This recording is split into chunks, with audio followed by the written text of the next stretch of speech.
I'm Tim Christ. I'm president of the Newark History Society. A number of you know our story, but let me tell the rest of you that a group of us started the Newark History Society 11 years ago now. We have over 150 paying members, well more than that on our mailing list, and I've lost track. This is probably our 45th public program that we've done over that period of time, covering all sorts of different topics. And we're very much looking forward to tonight's presentation. But before I introduce Gail Malmgreen to get us started, I do want to draw your attention. If you're not on our mailing list, please fill out one of these forms. You can get them from me, or they're on the tables back there, so we can let you know about our future programs. May 13th, which is a Monday night, here at the New Jersey Historical Society will be our next program on Mayor Leo Carlin. And Walt, what did we... And the New Newark. Newark, that's it. So Walt's going to be moderating that. Dan O'Flaherty, professor of economics at Columbia, is organizing it, and we'll be introducing it. Tom Giblin will be talking about Mayor Carlin and labor issues. Bertie McClune, who worked for Mayor Carlin and is well into his 80s, is coming, bringing 3 generations of his family, you understand. And Zeman, where are you? You're going to talk about the impact urban renewal in that period as well. So that's going to be a good program on May 13th. In the fall, we're going to have one on Newark and the Civil War. And then later in the year on Newark during the American Revolution and the conflict between the Patriots and the Loyalists at that time. So a good range of topics.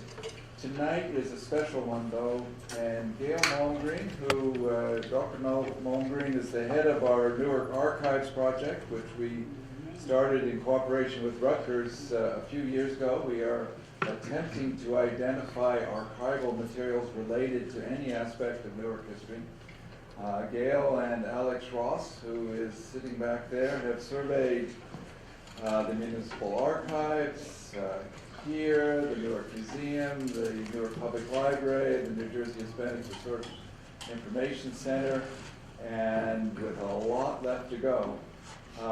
But we're going to be launching that website in the next month or so, and really good progress has been made under Gail's leadership. But Gail, do you want to introduce our program tonight? Well, welcome everybody. A few introductory remarks and a little bit about what was on the screen. The Newark History Society was founded in 2002, and since then, Tim was right, we've sponsored 44 programs before tonight. Women's role has been mentioned now and then, and we've had some women speakers, but not a single one of the 44 programs focused entirely and specifically on women. And now it is true that men are overrepresented on the society's board. It's also true that men are often drawn to the kind of political, military, and economic history that tends to shortchange women. But I have to say, honestly, that the absence of programs on women has not primarily been a matter of lack of interest or commitment on the part of the board. And here I could stop and thank one of our male board members, Walter Chambers, for his crucial help in organizing tonight's program.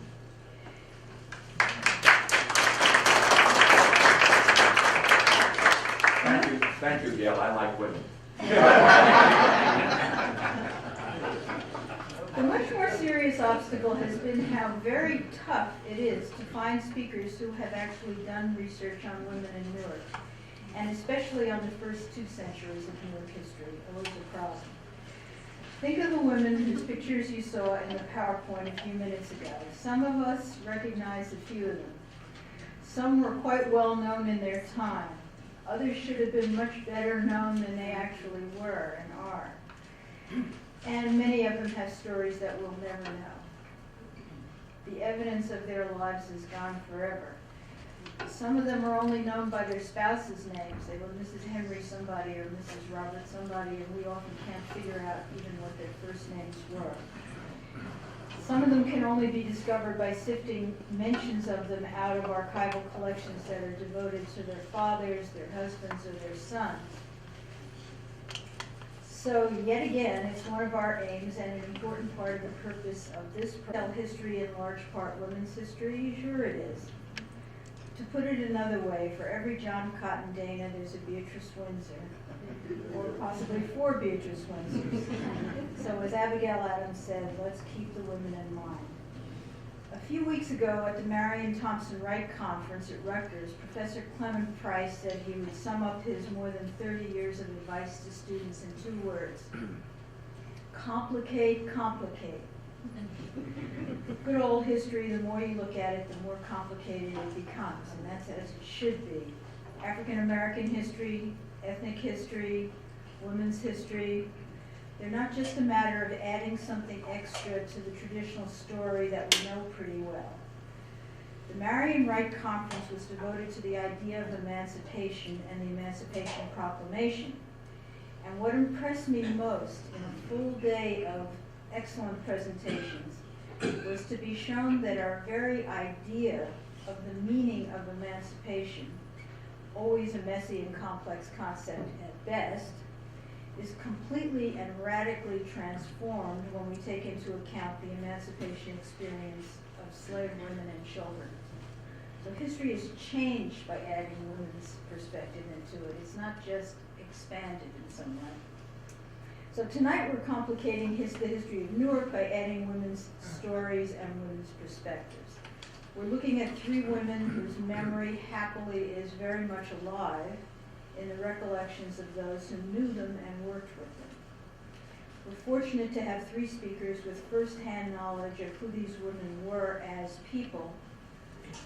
Speakers who can also consider the big picture, the challenges, the restrictions, the opportunities these women faced as women of their time, as African Americans, as a Puerto Rican, as Newarkers. They can tell us how 3 women brought their exceptional characters and abilities to bear on those challenges, and in so doing, change the history of their city. So, I'm going to introduce each of our speakers in turn and leave questions and discussion, which I'm sure there'll be, to the end. And we're presenting the stories of our women in what is roughly chronological order. So, Barbara Kukla is very well known to many of us, and especially to the Newark History Society, since she has spoken to us before on the history of jazz in Newark. She's a graduate of Bloomfield College, has an MA from Rutgers University and an honorary degree from Essex County College. And before her retirement in 2004, she had a 43-year career as a journalist, most of it at the Star-Ledger. Of her many writings, I'm only going to mention 3 books that have been especially valuable to us in our work on Newark history and in the archives. We use them like mini encyclopedias of information about Newark. There are none like them. They are Swing City on Jazz in Newark, 1925 to 1950, Defying the Odds, Triumphant Black Women of Newark, and her most recent Newark Inside My Soul, a 50-year memoir. Now we're going to hear other things that she knows about. Barbara. Wow. Thank you, Gail. Thank you very much. It's always nice to have your work appreciated. After working for 43 years in journalism, I always am glad not to be yesterday's news. So, I thank the Society, I thank Tim, and I thank Gail, and of course Walter, my good friend who's helping me with my new book on jazz that I've just begun working on very recently. I also want to give a shout out to my friend Warren. Where is Warren? Warren is one of my biggest fans. I'm one of Warren's biggest fans. It gives me great pleasure tonight to talk about a woman that I did know in her later years, who was everything to me. particularly to Black Newark, but really to everyone, but May McCarroll, May McCarroll, that basically birthed, I'd say, half of Black Newark. That's a figure I've used very often, but certainly hundreds and hundreds of people, of babies. And I was just wondering as I was looking around, because I know who in this audience knew Dr. McCarroll? Betty? And Felix? Anybody else? And Sally Carroll, yeah. Did she birth any of you? No, I'm serious, because she gave birth to so many people in this community. When Gail talked about restrictions, I really think about May McCarroll, because she faced all kinds of restrictions. She faced the restriction that, she was born in 1898. So can you imagine what it was like for a young girl from Birmingham, Alabama, to go to the University of Women's Medical College at the University of Pennsylvania in 1922. It's just amazing to me that this young girl who frankly grew up on a dirt farm in Alabama was able to escape it and to basically study at Fisk before she was allowed to enter the Women's Medical College. And when I talked to May in later life, I asked her, I said, you must have been the only Black woman there, which was very surprising. There were 3 Black women in her class of 1925 at the Women's Medical College of Pennsylvania. One of them died very young, and the other one she stayed friendly with for the rest of her life. Going back to May's beginning, she was born in 1898 in Alabama. She graduated from Talladega College. Almost all her brothers and sisters were teachers and educators and professionally educated people. Several of them went to Talladega. As I said, she went to Fisk because her medical studies, her science courses were not up to par for admission to medical school, or supposedly. After she graduated, she went to Kansas City. And in Kansas City, she went to Kansas City Hospital number 2 to do her interning. And you can imagine why, she would always say, you can imagine why it was number 2. No Blacks were allowed into Kansas City Hospital number 1. Blacks were relegated to Kansas City Hospital number 2. In 1927, she met a young dentist from Newark whose family was also very well known, the Baxter family, Baxter Terrace, James Baxter. James Baxter came here in 1864 from Philadelphia when he was 19 years old to head the colored school. He and his wife had 4 children. The building that was named for him is an historic site. The new housing that's going up on the former, the old Baxter Terrace, now known as Baxter Terrace, was named for James Baxter. He had 4 children. James Leroy Baxter was the dentist, was one of his sons, and he married May McCarroll. I met her in Philadelphia. She was practicing there, and they came to Newark in 1929. He already was serving at that time in the state legislature in New Jersey. He was the 3rd elected black official, was in the assembly in 1929. They were married for 12 years. Leroy, as they called him, had a practice in the All Central Ward, and later on he opened up a second practice in Orange. They lived practically right where Douglas Harrison apartments were in that neighborhood, and my best friend in life, I know a number of you knew her, Connie Woodruff. Who knew Connie Woodruff? There we go, half the room, right? Well, Connie was quite a character, as you may know, and smart as a whip also, just like May. J. Leroy Baxter was my friend Connie's godfather. Her godmother was also Rosamond Stewart Marrow, who was the president of Community Hospital.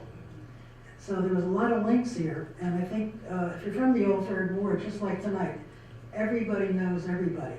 And even in those days, it was even closer. So that as I began to meet people in Newark as a young reporter, I realized that, I'm beginning to know everybody too, and I'm finding out 20 years from now that Gail is Tim's cousin or something, something to that effect. Well, when Connie was a young girl, she wanted to play piano, and Her godfather, J. Leroy Baxter, bought her a white baby grand piano. She lived just around the corner on Waverly Avenue. Every day, she would go from school, from Monmouth Street School, to Leroy's house and May's house, and she would hang out there. They were later divorced. It practically killed her when she was 12 years old because they were divorced, and it was Aunt May and Uncle Leroy. In the early years of their marriage, they were a very, very dapper couple. In my book about the black women from Newark, someone recalls, I think it was Connie, who recalls how they were in their tennis whites, and they would come from the tennis courts and ride around in their open roadster. And she was very fortunate as a young girl. She would beg her mother to go for a ride with her Uncle Leroy and May. So unfortunately, their personalities were very different. They were divorced after 12 years. By that time, May was working for the city of Newark. She was in the clinic downtown. In 1934, she became a, we call it STD today, but venereal disease specialist. She, how much time do I have? Okay, I just want to make sure I'm on target. But maybe in 1934, she became the venereal disease health assistant for the Newark Health Department. She would run around and the city, and she had a little projector that Prudential gave to her. And because she was seeing so many women patients who were having syphilis or gonorrhea, she would take this and she would educate young women, particularly in the black community. And she would go to churches. Kitty Taylor, who used to be the head of the senior citizens, remember that she lived nearby, and on Saturday mornings, May would hold classes for kids. And I didn't tell you in the beginning, her name was E. May McCarroll. E stands for Ernest, E-A-R-N-E-S-T, which was her father's middle name. She really didn't like it, so she never used it, so she was always Dr. E. May McCarroll. She was beloved in the community, and she worked hard. She was smart, she was beautiful, beautiful looking woman. She went from community hospital, which was a segregated hospital in those days. She went from community hospital, making her rounds in the morning.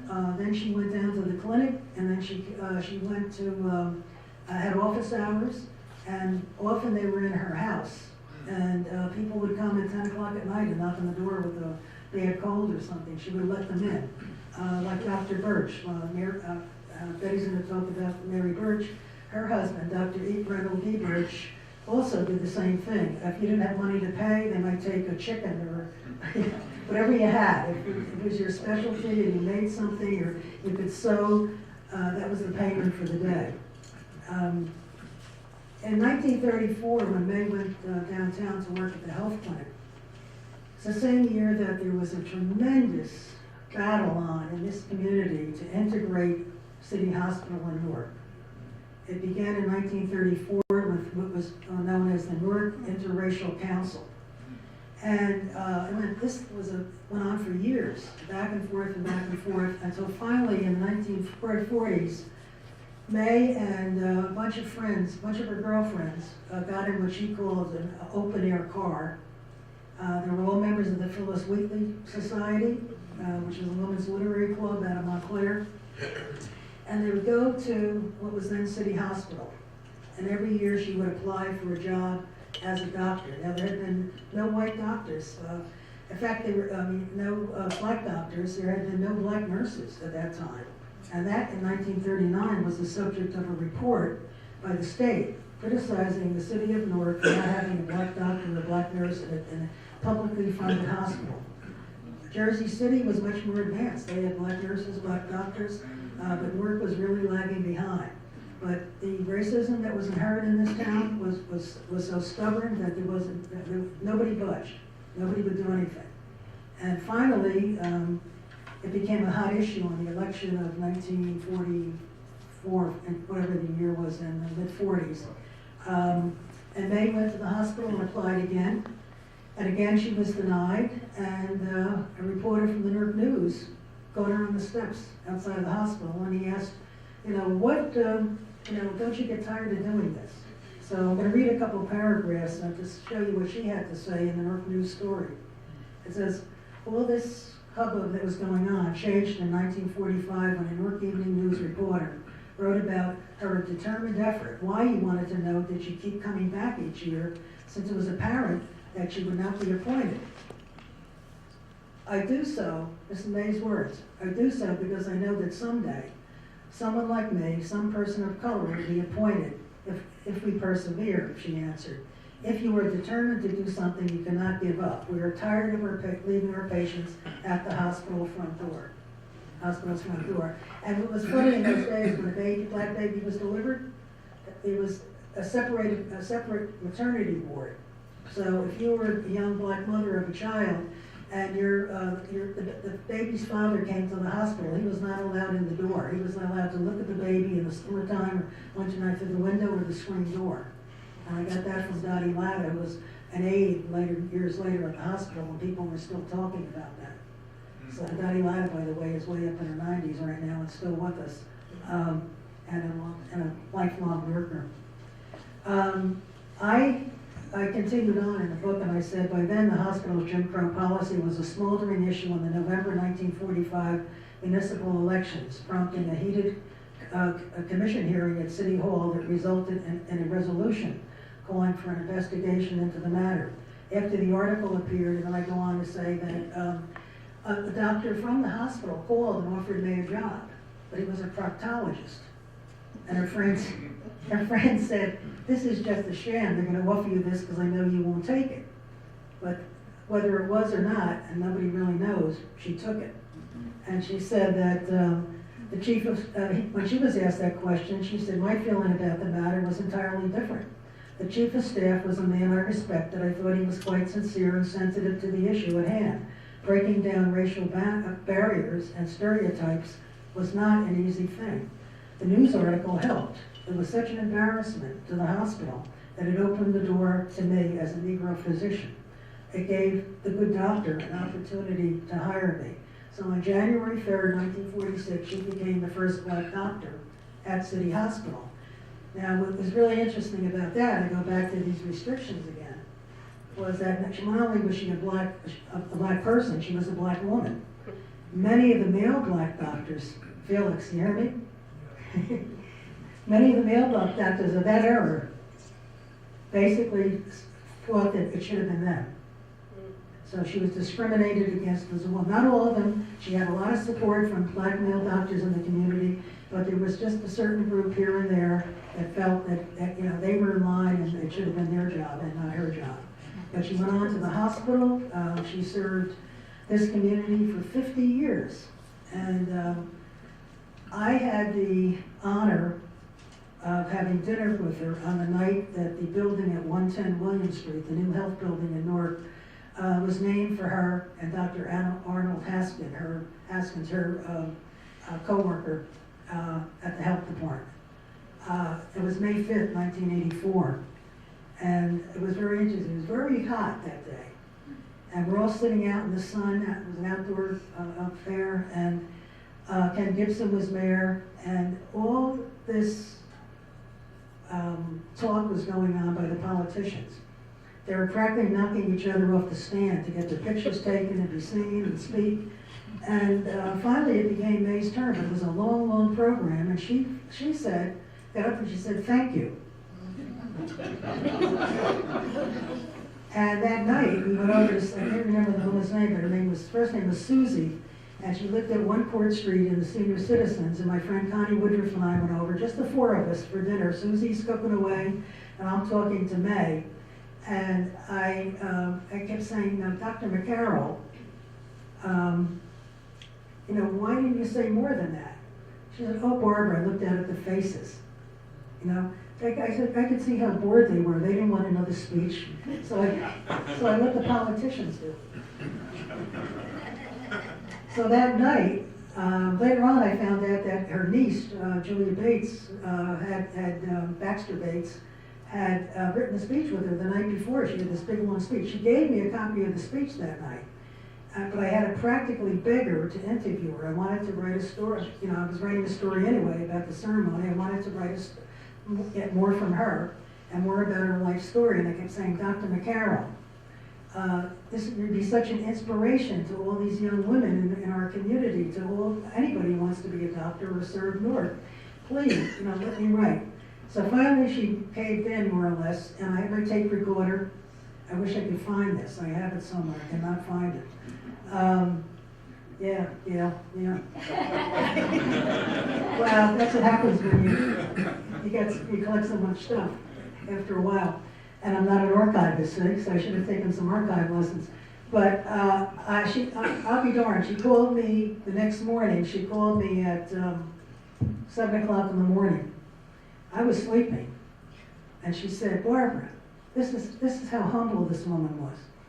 I don't want to waste your time. I figured you might be writing, but I changed my mind. I really don't want a story. Please don't write a story." And I said, "Well, I have to say something about the event. But as far as the interview from last night, I said, I'll let that go." And, but it killed me to do it. I asked her a couple times again, but I didn't want to just keep pushing and pushing, so finally I respected her wishes. There was no story. But when she died in 1989, she had originally belonged to St. James when she married Leroy Baxter. She had a second marriage to Bob Hunter, a banker from downtown Newark, and they lived first on Milford Avenue, and then they lived on Hansbury, where Mildred Crump, our councilwoman, was their neighbor. When she passed away, she also was on Hillside Place for a while. They have them a little mixed up. But when she passed away, she was a member of Blessed Sacrament. She had turned to Catholicism. I really wrote probably a page or more, or close to it at that time, to give her just due and to inspire some of these young women who should come after us. And when Gail talks about writing about people from Newark, everything I do is Newark.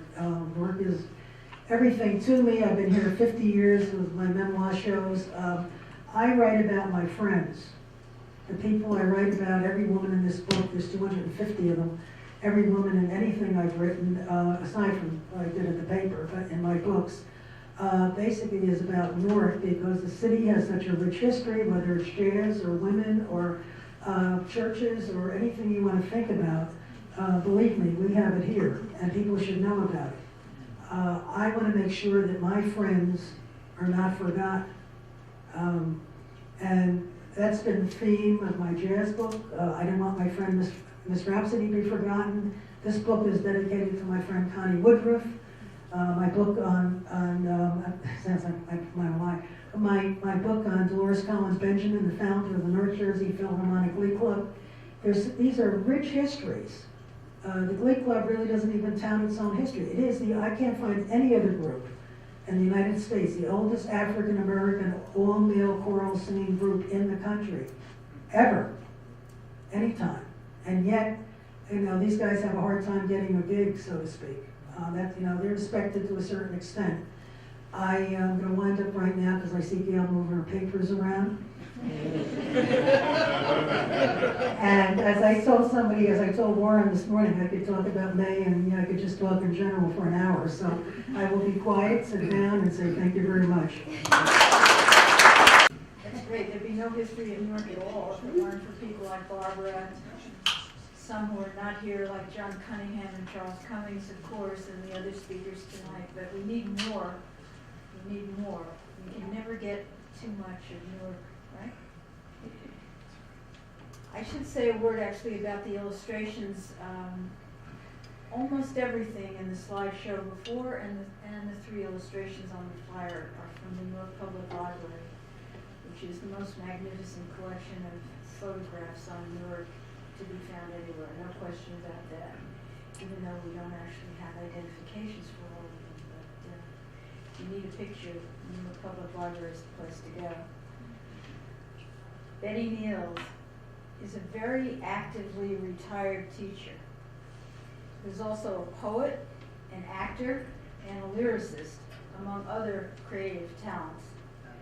She holds a Bachelor of Science degree from Kane University, an MA in Educational Theater from NYU, yay NYU, and has studied acting with several distinguished teachers in New York. Her stage appearances in New York and New Jersey have included A View from the Bridge, Raisin in the Sun, Having Our Say, Acres of Diamonds, and Supper for the Dead at La Mama Experimental Theater, among many others. Like some of you, I know her best from 2 volumes of her poetry, Spirit Weaving and Move the Air. I first encountered those volumes at the Newark Public Library, where she often appears doing readings and other public programs. It's a privilege to have her talking about her very close friend, Mary Burch. Thank you very much. Thank you for coming out. It's really an honor to be here speaking about Dr. Mary Beasley Burch, and I want to thank everybody who asked me. Dr. Mary Beasley Burch was a very, very interesting, dynamic, purpose-filled individual. Let me just tell you a little bit about her. She was born in Philadelphia, but spent her childhood in Lewistown, Pennsylvania. Her mother was born in Lewistown. Her mother, Elsie Williams Beasley, was born in Lewistown. Her father, Charles Henry Beasley, was a cabinet maker who was born in Virginia. As the story goes, he was passing through and he met Miss Elsie Beasley. Mrs. Burch's grandmother, her maternal grandmother, and she was very, very close to her, she spoke about her often, was Amish, and she was also born in Lewistown. Mrs. Burch had several aunts and uncles. There was Elsie Beasley, there was a sister Nellie, a sister Mary, there was Uncle Joe and Uncle Jim, as I got to call them. Very special people in my life. And it happened at a wonderful time as I look back, because when I think I'll be 80 next year, I think of what history I was in touch with her relatives of that age. She was married in 1944 to Dr. Reynold Edward Burch. Now there was a gentleman. What a wonderful, amazing couple. When I say he had a heart of gold, I am telling you. Hey, somebody hit it there. Somebody got that right. He was as warm as he was handsome. And let me tell you something. His parents were so endeared to me. When you saw them, you would know why he was that kind of person. Let me just tell you this little story. Mom Burch wasn't too hot for the poetry stuff. Like, yeah, you're a poet, but let's try to, stick with something that pays. One summer, several summers, I spent in Maine with her and her family and Dr. Burch's family. And I had some poetry with me. The next year, I went up, and Dr. Burch's mother, Cora Burch, had made a nice little frame for it and hung it on the wall. And I said to Mom Burch, I guess, like somebody likes poetry. Mom Burch, as we started calling her, and it was Teddy Smith who started that.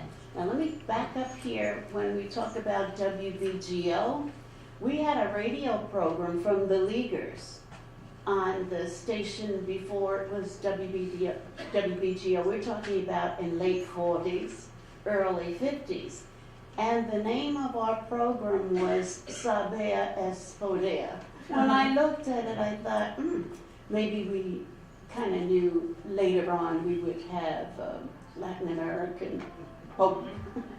Anyway, we happened to have the Spanish because, you know, we were trying to be informed world citizens, and we had call-ins. People called in, young people, and we would go back and forth with questions and answers. Now, Mount Burch was very, very tough. What we loved about her, and for me it worked fine because I came from a family that was very tough. When she said something, she meant it. If she said, and her favorite thing was, "We will have no knacky sackies." Now, if you're here at Olga, you know what she meant.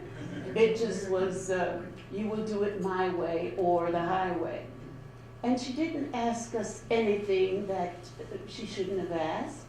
She definitely demanded respect. Nobody would think in that time, since we were all so concerned about being upward mobile, nobody had to tell us not to curse in public. She could not stand gum chewing. And if she saw it more than once, she would be in trouble. She also was very firm on the work ethic. And that again fits just fine with the way I was brought up.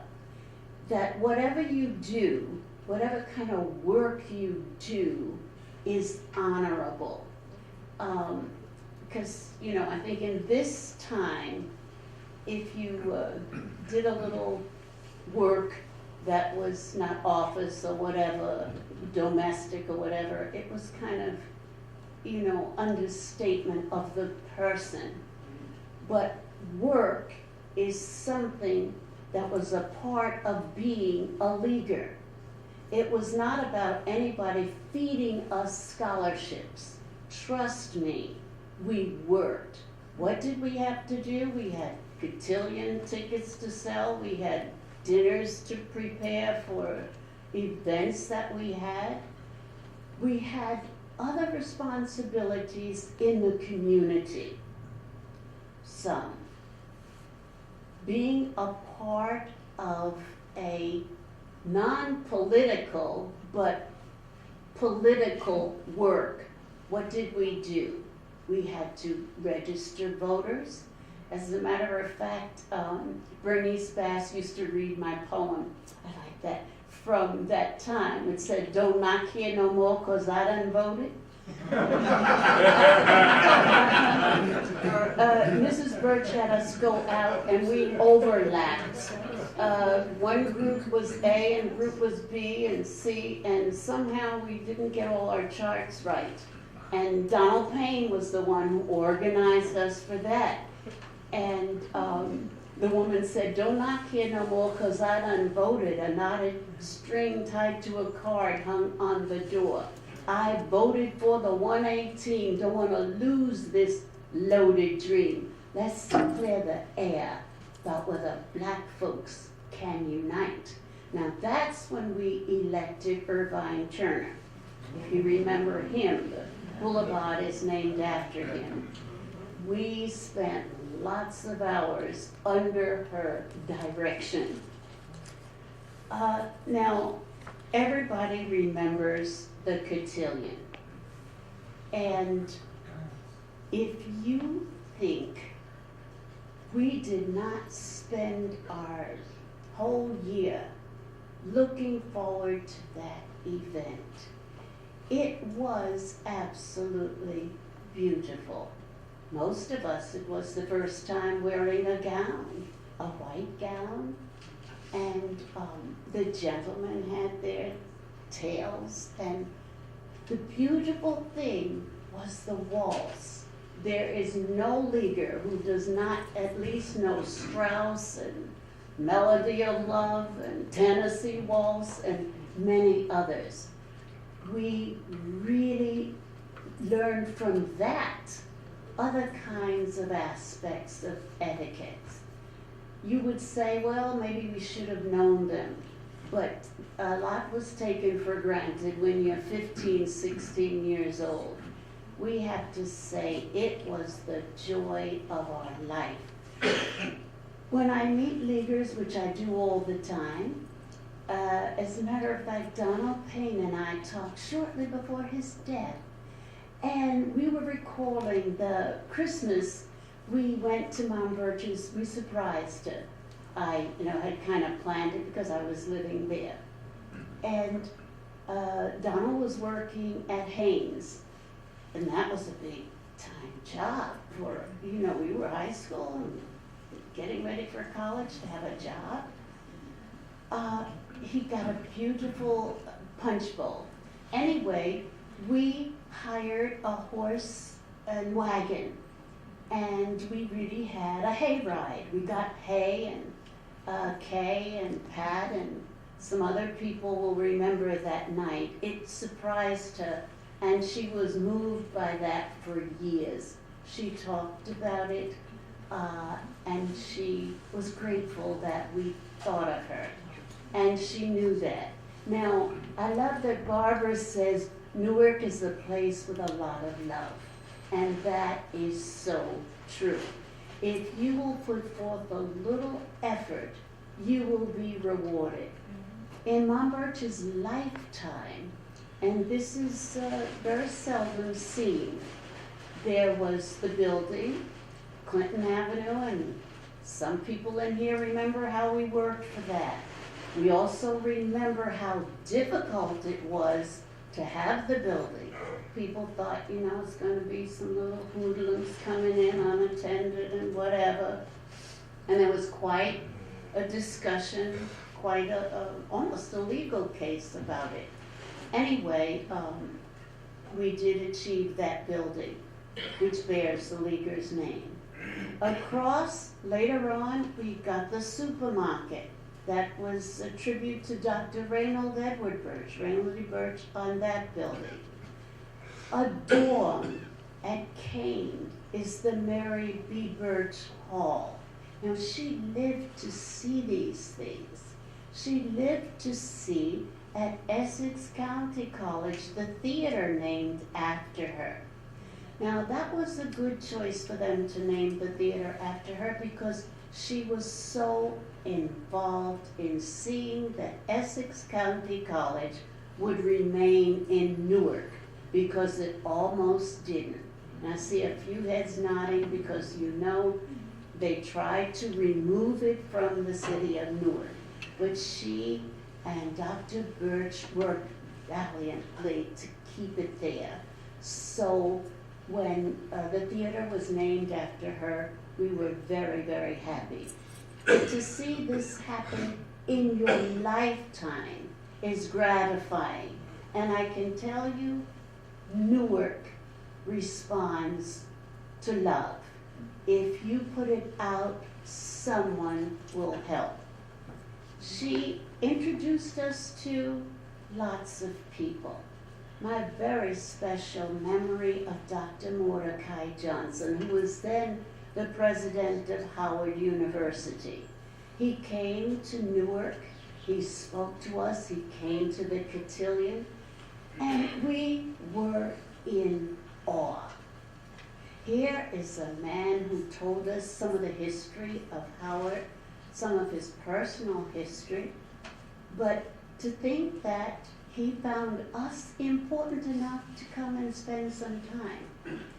Another very favorite person of mine, and in the medical field, he is very well respected. He was, and his name is forever important to Sydenham Hospital, and here, Dr. Peter Marshall Murray. We are told you can't write the history of medicine without mentioning him. Another person who was close to the group, Mrs. Millicent Fenwick. She was just wonderful. She also had a heart of gold and a very keen analysis of people and a touch that was so unpretentious. That was the thing about her. We learned about civic government. We learned about being a congresswoman. We learned about Bernardsville. But she was humble and very giving. Many organizations helped the Leaguers. Mom Burch, in a way, was a broker who went out other places to find scholarships because the Leaguers couldn't give them all. One of the persons she befriended, and he was a person I also love dearly, this is my love soulmate, was Monsignor McNulty. Anybody who knew Monsignor McNulty knew how concerned he was about seeing the Leaguers move ahead. David Sneed tells the story, David and Robert, the three of us were at Westside, and we were like peas in a pod. And if you talk about, as my mother would say, cutting the crazy, that's what we did. We laughed all the time. Mom Burch took David and Robert to Seton Hall to meet Monsignor McNulty. And you know, she prepared them well. They went in manna bread. When they left, they had scholarships to Seton Hall. David finished and became a pediatrician, as most of you know, and Robert went into education. Monsignor McNulty was a great inspiration to the group. Several other people were. At Queen of Angels, the people there were also very helpful to us. Now, some of the boards, Mrs. Burch was on the Newark Board of Education. That was another day we were so proud. Our parents came, our friends came. She replaced Herbert Tate, and she was a little flashy, and there's a little theater about Mom Burch too, you know. She kind of liked not just the attention, because she deserved it, but she had a spark that was there. And all of us were talking about, Mrs. Burch is on the Board of Education. One of the first articles written about her on the board, we were not really sure what the whole story was about. The headline said, Mrs. Burch takes out. Well, did we repeat that? You see the headline? Mrs. Burch takes out. She had opinions and she didn't hesitate to give them. She saw human beings. And that's the way we were in the group. Even with the title, The Leaguers, is descriptive only, and it means that we were united with a purpose. All religions, all aspects of economic situations. We had members from Montclair, Elizabeth, Plainfield, and really, this was the first time most of us had any cross exchange. There were groups. We had the CYO, then there was the NAACP, and there was the Y. But to have this overlapping, let me tell you, was an inspiration to all of us. If you meet a leaguer today, they will tell you about the camaraderie. No crabs in the barrel talk. Maybe adults had their thing going. People say, and I was looking at Barbara's book, and somebody in describing Mom Burch's family mentioned that, how did they put it? They were Amish and they were all light, and everybody was light, and somebody had blonde hair. I can tell you, we didn't have any of this kind of inbred kind of confusion. We had love, we had rallying spirit for each other. We were so proud when Mrs. O'Leary became the Secretary of Energy. She was interesting. I'm older than everybody. I think I'm the oldest leaguer. But I remember when she registered for the group, I remember when Dionne Warwick came into the group, it was my job to sit at the table and get all of their information. I remember so many. They have gone on to do wonderful things. What they always knew, they would have a cheering squad because we followed them all along. It was Dionne, Congressman Payne. He had our support. How do you think he won? No, but he had our love and support all along the way. Mrs. Burch was a member of trustees of the NAACP. She was founder and president of United Women's League. Most of, or some of you probably remember when she was appointed to the Clinton Reformatory Board for Women. Now, last couple of months, I spent some time going to the news sites. Just think, from her, I looked here and I saw the initial group in which she said she organized them like the military. She had some kids be the sergeants, some be something else, and something else, and she would pay according to rank. Well, that stopped very soon, but there's an interesting article and a paper on that. Think of that growing from her living room, then the two buildings, then spreading out to where it is now. The Leaguer's Head Start. I visited the Burch Charter School in Irvington a couple of weeks ago. I wanted to go back to teach so badly. You really have to request a time to go visit. The children are so well managed and the academic program is really alive.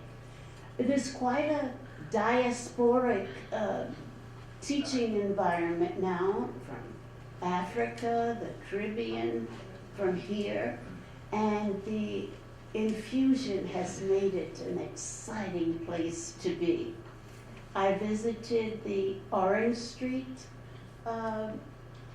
school. That's busy, very busy. They have a center on Arlington Street, Newark, Elizabeth, East Broad Street, in Vauxhall, Irvington, as I said, Clearview on Hobson Street in Newark, and Clinton Avenue. Imagine how that has grown. A simple seed that germinated through love, because you can't really just plan that. She was a master craftsman at knowing how to use people, and I don't mean misuse. I didn't say misuse. I say find a place for your talent. I know. She took great pride in each of us. She sometimes steered, I guess, like I would say, very, very close to center, so some imaginative ideas may be postponed.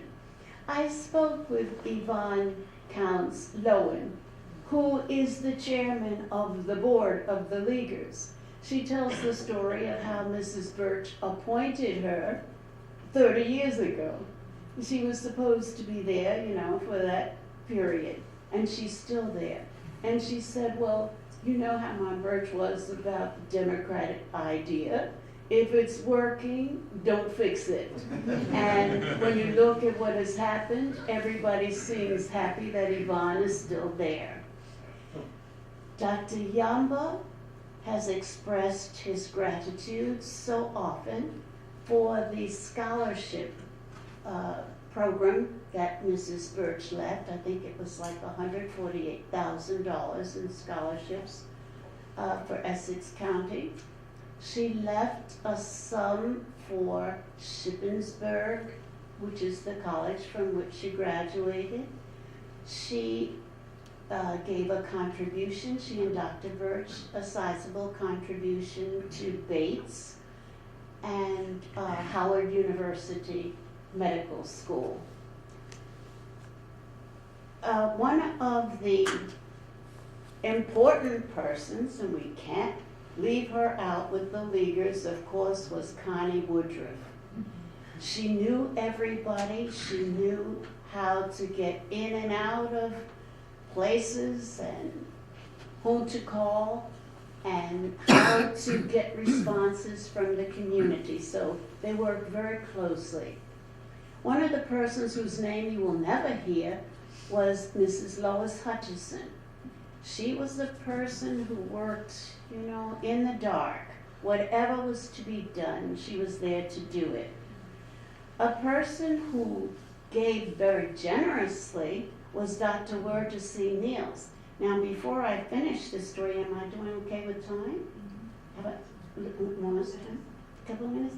Anyway, before I finish this story, and I have so much, and Barbara has encouraged me by her work to put mine together, because I have so many notes on Newark. I have poems about Lily Street, which people haven't heard of, and my Burch used to hate my Broome Street poem because she didn't think I should still talk that I lived there.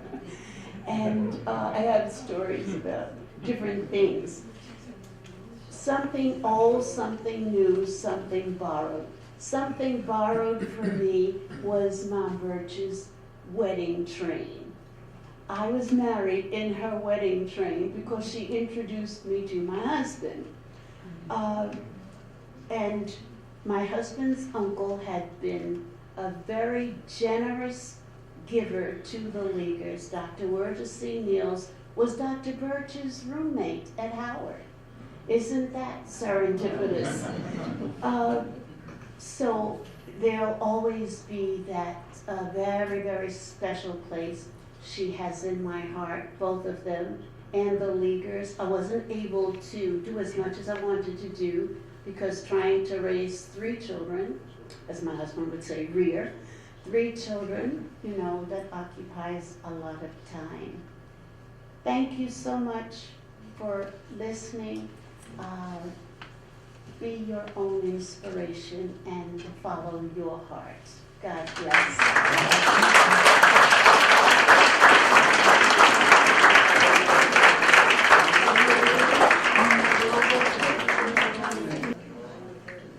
Dr. Olga Jimenez Wagenheim is now Professor Emerita after teaching for 27 years at Rutgers in Newark, where she won awards both for her teaching and for her tireless work in the broader community. She graduated from the Inter-American University in Puerto Rico, earned an MA in Latin American history at SUNY Buffalo, and a PhD from Rutgers.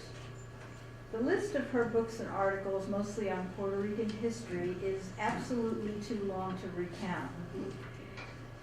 But I will just mention one volume that's something of a culmination of her lifetime of research and work, both here and in Puerto Rico.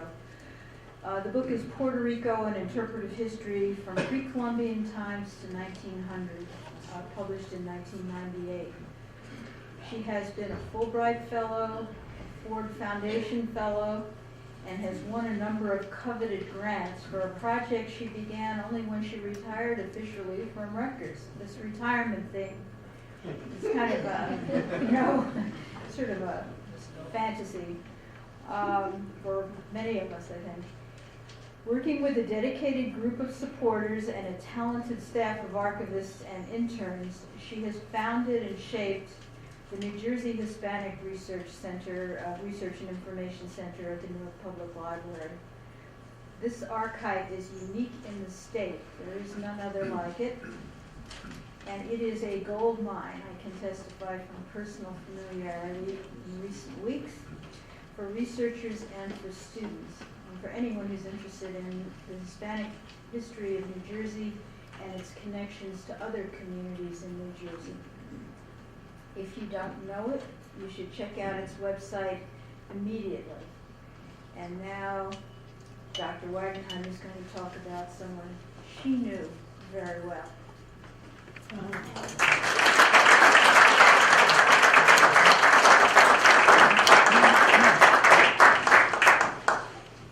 you for that wonderful introduction, Gail, and thank you to my colleagues for their wonderful and inspiring stories.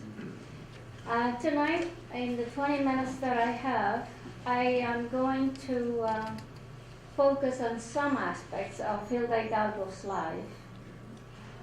If there's time at the end, I hope I can answer some questions.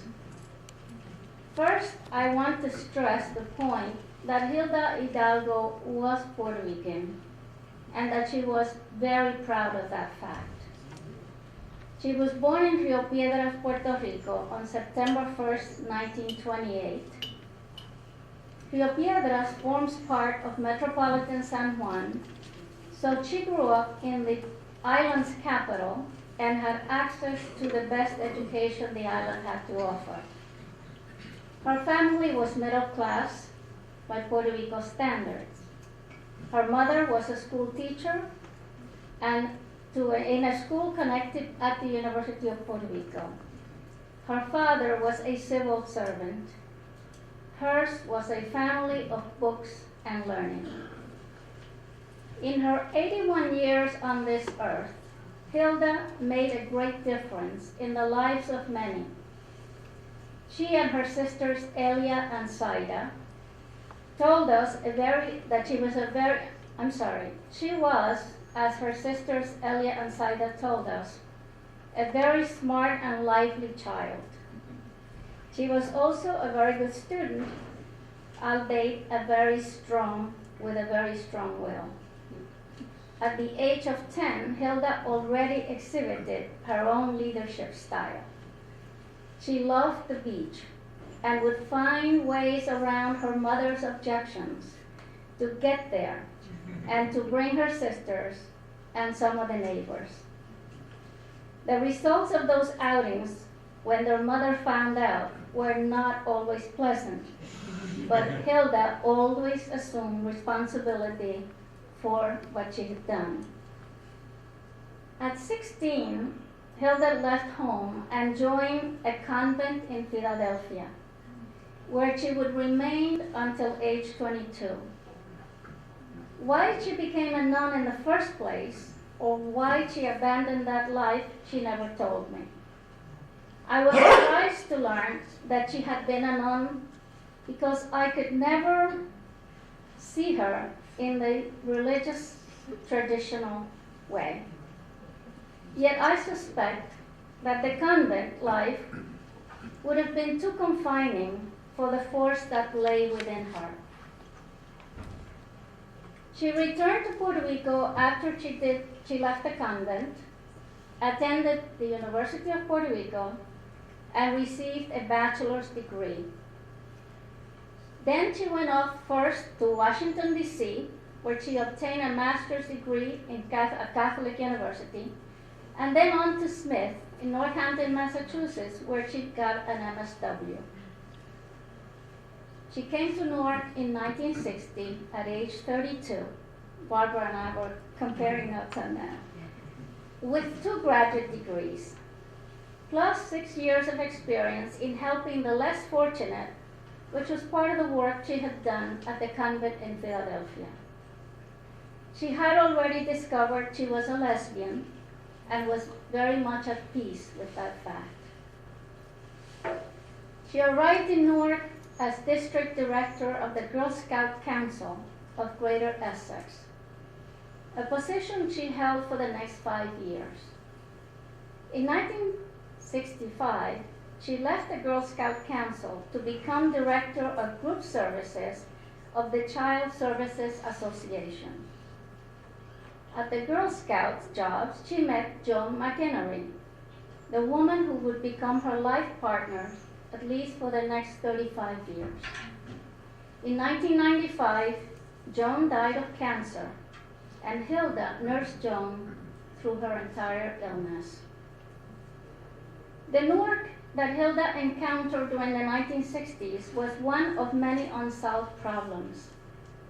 The social and racial tensions she experienced in Newark helped Hilda to define her as a leader.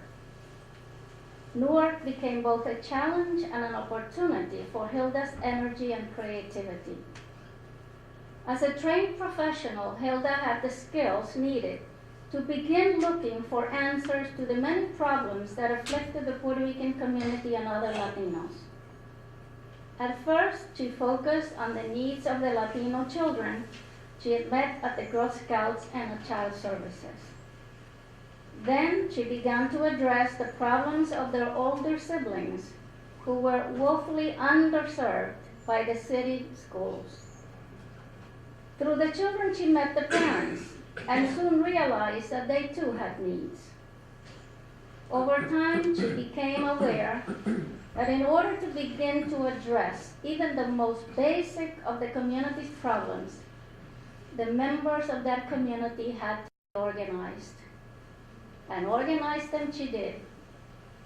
In a span of 12 years, she rallied others of similar minds and hearts, and together they founded a host of agencies and organizations whose aims were to help the Latino community.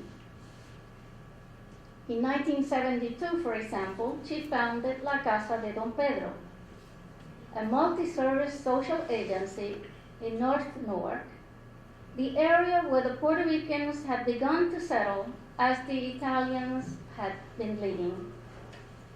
The Puerto Ricans had been displaced from the neighborhood where Rutgers is today.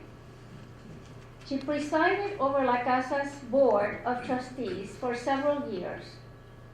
She and others later founded Aspira of New Jersey, whose mission is to help Puerto Ricans and other Latino students to graduate from high school and get into college. She presided over the Aspira board as well for a few years. Next, she strove to get Latino students into college. According to a story that William Sanchez from NJN likes to tell, she took Willie and other high school students to picket Rutgers-Newark. Their signs, Willie recalls, demanded that the university open its doors to Puerto Ricans and other Latino students, especially those whose families it had displaced from the High Street neighborhood.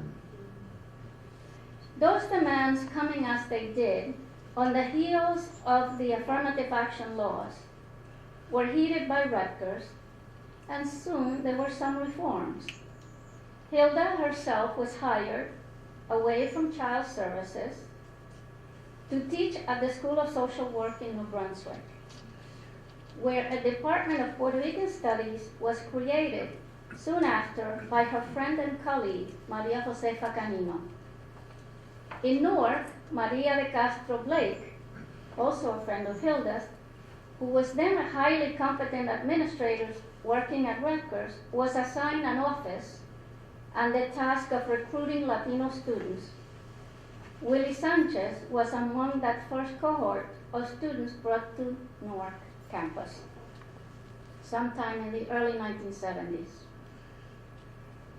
Never one to rest on her laurels, Hilda moved to the more complex field of city and state politics in hopes of getting Latinos elected to public office. In that quest, she founded the Puerto Rican Congress and joined efforts with various Afro-American organizations and groups. For her political efforts, she suffered several death threats and once had her car torched. I did not know Hilda during those years. Those stories she told me later when we became friends. I met Hilda in 1972 when she was asked to interview me for a part-time position at Rutgers-Newark. At the time, she was already teaching at Rutgers, New Brunswick, as I mentioned earlier. She interviewed me in Maria de Castro Blake's office in Newark. Maria Blake, like Hilda, was a social activist who devoted most of her evenings to helping adults and children in the Puerto Rican community to learn English. She and Hilda became lifelong friends as well as partners in the struggles to empower the community. Despite Hilda's busy schedule, she found time to get a doctorate from Union Institute in Ohio, to write a treatise on the Puerto Ricans in Newark, to establish a magazine called Temas, and to write a manual for social workers. She also published several articles on Puerto Rican women. While she remained at Rutgers, New Brunswick, she collaborated closely with the Puerto Rican Studies program, this Puerto Rican Studies department, and other minority programs on the campus. She also fulfilled her academic duties. She attended conferences, presented papers, several of them on the question of gays and lesbians' rights. She served as vice president of the New Jersey chapter of the National Association of Social Workers. She chaired the first Puerto Rican Convention of New Jersey. She acted as secretary of the first Black and Puerto Rican Convention of Newark. And twice she served as New Jersey's delegate to the Democratic National Convention, National Party Convention.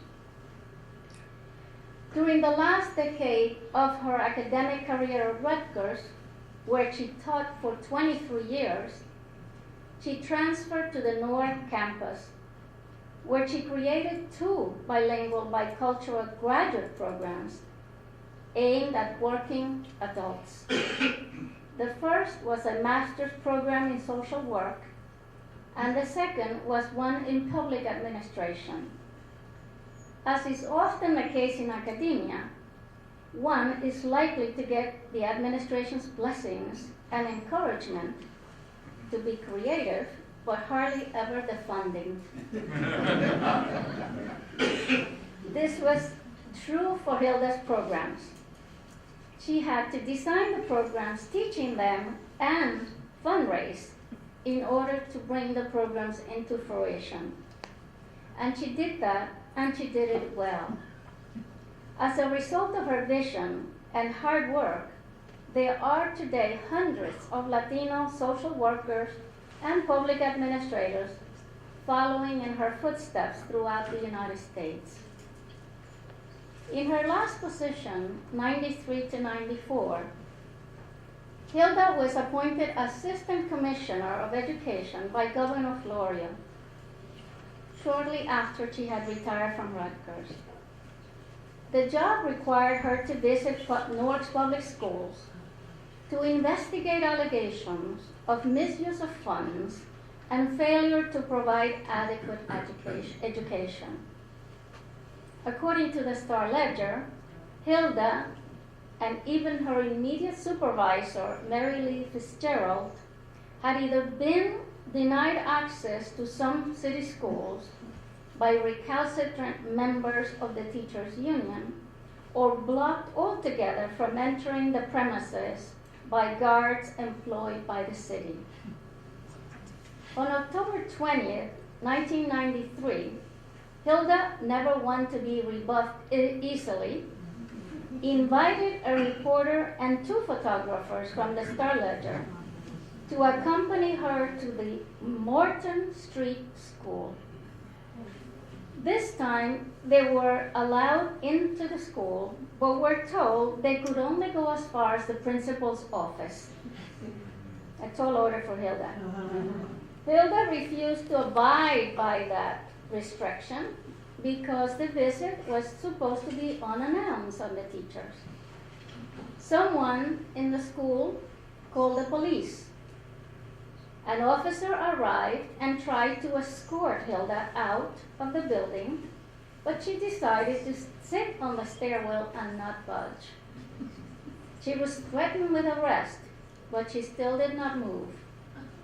The officer handcuffed her, and in the process broke her right wrist. She was then led away and charged with the 2 counts of disorderly conduct and resisting arrest. Her case, which came to a non-jury trial in April of 1994, dragged on for over 5 months during the next year and a half. The charge of disorderly conduct was dismissed in March of 1995, but the charge of resisting arrest remained, and in March of 1995, Judge Anthony H. Guarino convicted her with the admonition that she should have submitted to the arresting officer as a lamb. He also fined her $175. Ironically, the judge who convicted her was himself arrested a few months later on charges of domestic violence.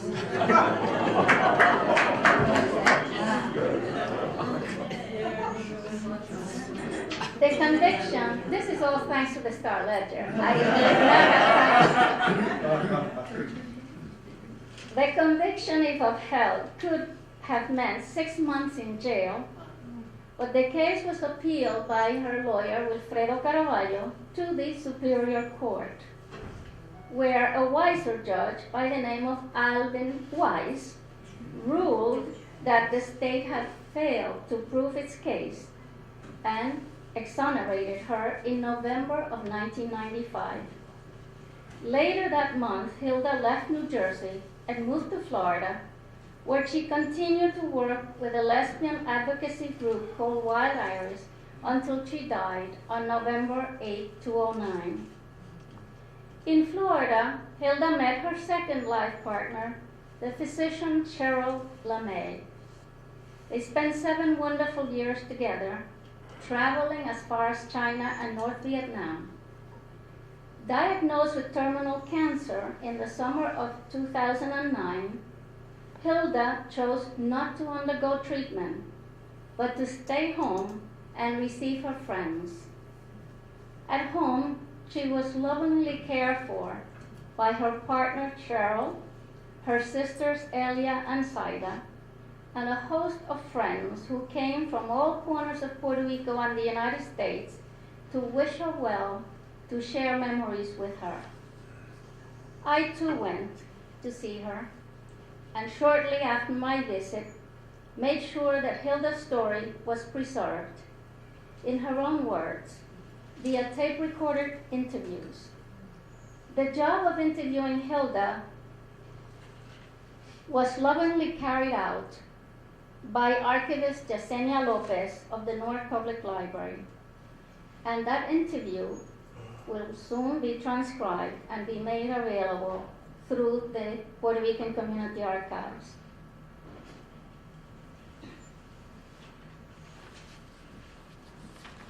I don't know if you know, but the Puerto Rican Community Archives is part of a much bigger organization or institution called the New Jersey Hispanic Research and Information Center, which a group of us created back in 2001. After Hilda died in November 2009, emails came pouring in, recalling stories of the kindnesses that she had bestowed upon the senders. Those of us who had chosen to organize a celebration of her life collected these emails and forwarded them to Yesenia Lopez. The day the celebration took place, March 27, 2010, nearly 200 persons attended. Many of them came bearing red roses in Hilda's name, and dozens of them spoke lovingly of what she had meant to them. We agree that while Hilda had worked harder than any of us, she also had had the most fun. Hilda loved life and embraced everything she did with boundless passion. She had a generous heart and gave freely of her time and whatever she possessed.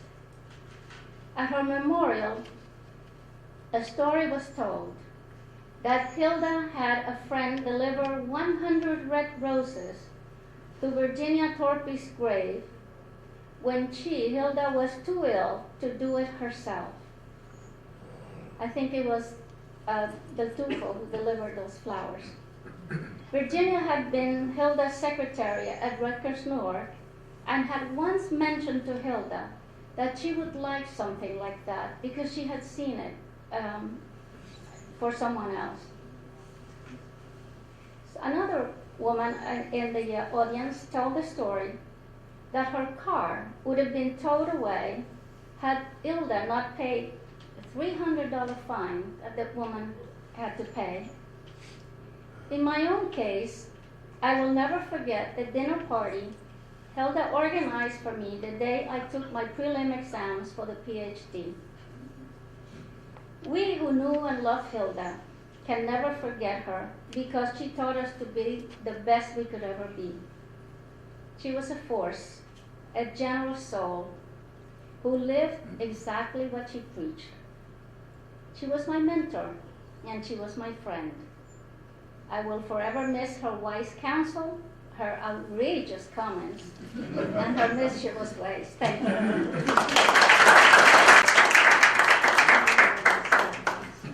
I have to thank our speakers again. I'm reminded that at one stage in its development, the women's movement used to sum itself up in a slogan that said, "The personal is political." And I think we've learned something of that about the recent history of Newark. And we've also learned about a lot of things that would bear a lot more discussion and investigation and study. And I hope all that can come about. I suspect there are people in the audience who also have recollections and comments, and perhaps even some questions about these three women, and we'd be very happy to entertain them.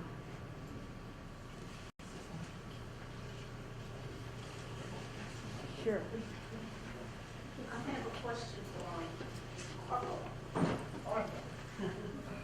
Now, you mentioned back in 1947 that they never hired her at the city hospital, Dr. May. During that time, wasn't the West Kenny Hospital? Well, West Kenny Hospital is community hospital. That was a segregated hospital, that was for blacks only. Or it wasn't really, it was open to everybody, but mostly blacks went to that hospital. It was founded by black doctors. Dr. Kenny. Dr. Yeah, Kenny. Dr. John W. Kenny founded the hospital. He was out of, I can't remember. He came here because the Ku Klux Klan was chasing him away from the South. Later on, he returned to the South and then he came to Montclair. Dr. McCarroll was practicing at community, as all the black doctors in the community were, because they couldn't go to City Hospital. After that story appeared in the Newark News in late '45, she was offered a job as a proctologist, and she took it. And she became the first black doctor, male or female, African American, at City Hospital in Newark. And another question I had was for Dr.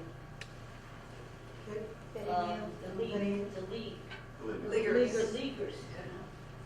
How many cotillions were going on? Every year. I haven't seen anything about cotillions. Well, from 50 to about 54, they were continuous. There was a break in between these new cotillions, and they were very different. The average number of debutantes and gentlemen were, the average was about 200 at the time we were in. I went to one several years ago, and I guess maybe it's 50. It's a smaller cotillion, but Mrs. Veronica Ray, who is the director of the Leaguers, continues to have them. Now, I don't know, smaller, but I don't think they've had one in the last couple of years. I can't say that, but I did attend one, I guess maybe 2009, 10. But it's different. Okay, thank you. And they also have a program for the lower grades, for primary, and I think it goes up to maybe 4th, 5th grade. So, that building that's on Clinton Avenue and it's still there, right? Yes. It's doing nothing. would have to check. No, that's not, well, Is this senior citizens? I'm sorry. It's I closed. can't say all that it does, it's on the list as being active. When I took Senior citizen program. different programs, senior citizen, and something else is in there. Yeah, It's also. and the nursery school is there.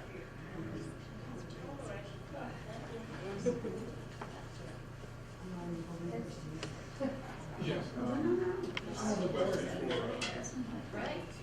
I have a question for the, For me? yes, ma'am. Okay. What's your name? Olga Jimenez. Okay.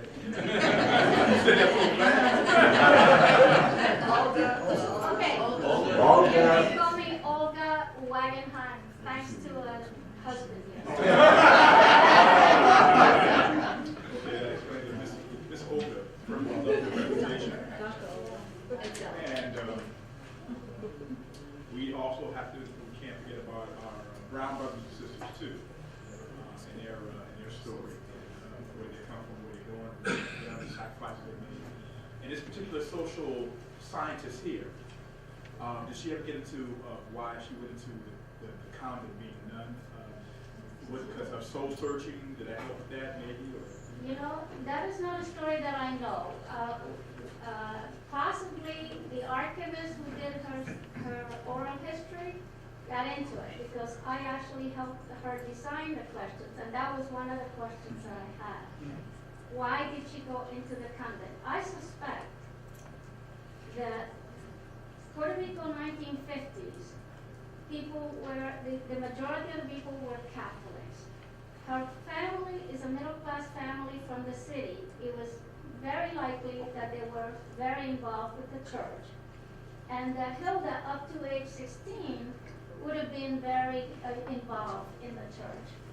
And I've known many women who at that age becomes totally involved in this religious quest and then go into the church.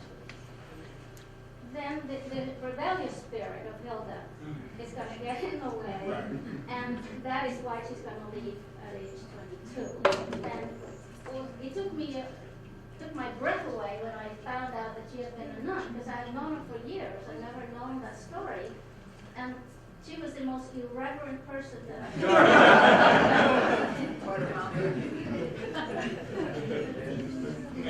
Okay.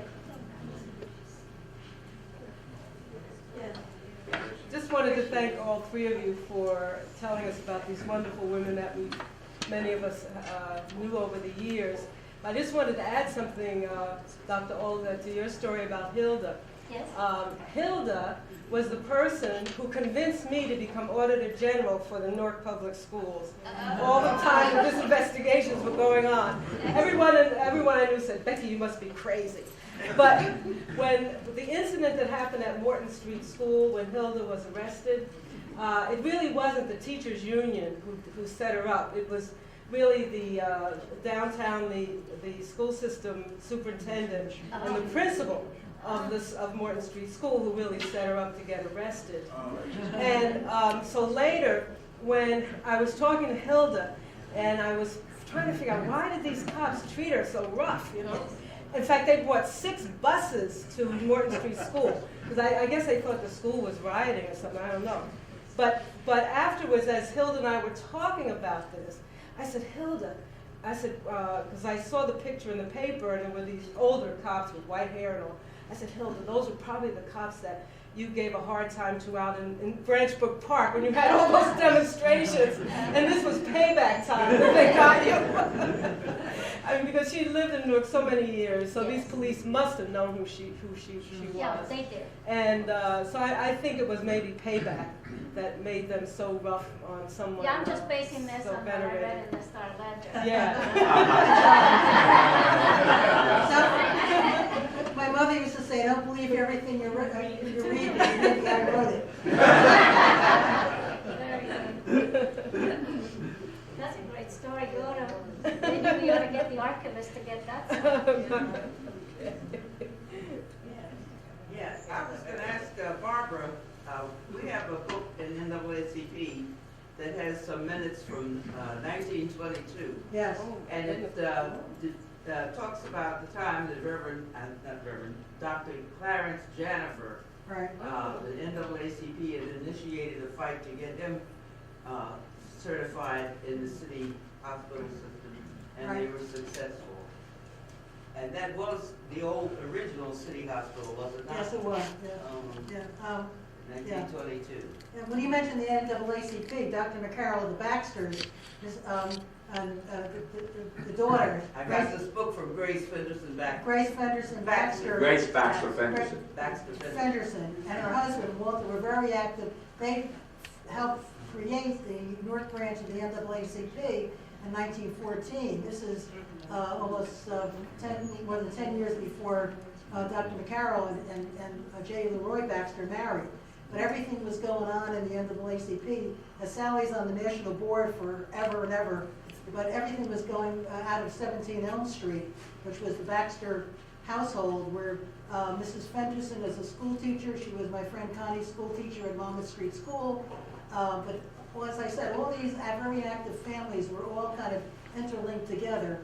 And one thing I didn't say about May was that she was the first lady of the National Medical Association. She was head of the New Jersey State, which meant colored in those days, the Negro Medical Association.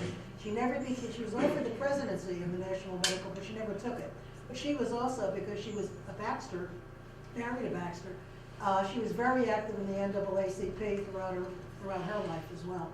Right. We stayed in touch after she retired and went south. Yes. She was a life member of the NAA. Life member, yeah. And one thing she did also, if I could just, I forgot to say this, May's, I said her humility, but her love of people in general. And there were people, I was thinking a girlfriend of mine was going to be here tonight. Her mother could not have children. And she went to Dr. McCarroll, and she wound up having 4 kids. And so I don't know what she was doing. But, I mean, it was just, she was an amazing person, really, and a true community servant. While I can, I just wanted to quick ask Barbara a question about what happened after Dr. McCarroll was accepted at the hospital. Did it open the doors? Yeah, For no, other from that point on, everything opened up. And, I mean, once you break down those kind of barriers, then and it was also, I mean, part of this, in addition to this political fight and all that, it's like civil rights. There comes a time when just so many things are going on that people who have been resistant forever, just some little thing that maybe we didn't even know about triggers whatever it was. So there's also a confluence of things that are happening historically. So it made, we say the Newark News guy really did this and the hospital was embarrassed, but it was also a 15-year fight, and there was a political fight in town going on too for the mayor and council. So it was probably a lot of different things. Yeah, the connection of personal efforts and talents and historic forces Yes. really comes out in these stories. And all of these stories make me think that the Newark riots of 1967 were such a cataclysmic kind of event that they're like a tsunami in a way. And all these stories are starting to reveal to us the history of the period before that cataclysmic event, which tends to sort of, whatever its causes that we may understand, blots out our perception of various things that were going on before that cataclysm struck. And we're getting a picture of a much more complicated history of Newark in the 40s and 50s and 60s, and we need to recapture all those complications to fully understand really what was going on in the city. If I could just comment on that, when we talk about 1967, it's also like before 1967 and after 1967, but I mean, having been here, I don't really see it that way. And in my new book, what I'm saying is that even musically, people, you know, of course it was a flight of the middle class, white and black, but things were changing gradually. Into the 70s and 80s, there was a very lively bebop scene. It wasn't like people said, we're never going to New York again immediately following July. It was cataclysmic, there's no doubt about it. But there was certain things historically that were taking another decade or maybe even 2 decades to, to take hold, particularly the drug culture, and crime. Well, I think we've done a huge amount of complicating tonight, so Clement Price would be proud of us. And once again, thanks everybody who helped to put the program together and who showed up despite the wind and weather. Thanks again.